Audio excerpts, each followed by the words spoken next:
Ushbu loyiha Xalq banki Xo'jaobod filiali hamkorligida Andijon viloyati Xo'jaobod tumani Andijon MFI hududidagi 1505 kontur raqami ostida amalga oshirilmoqda. Ushbu yer maydoniga sarimsoq piyoz ekib yetishtirilmoqda.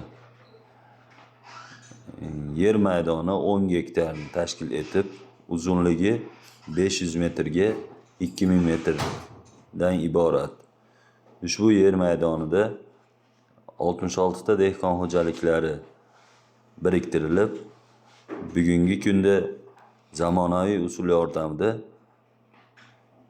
sarimsoq piyoz yetishtirilib kelinmoqda.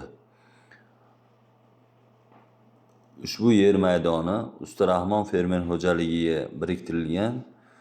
Shu yerda loyihasi amalga oshirilmoqda.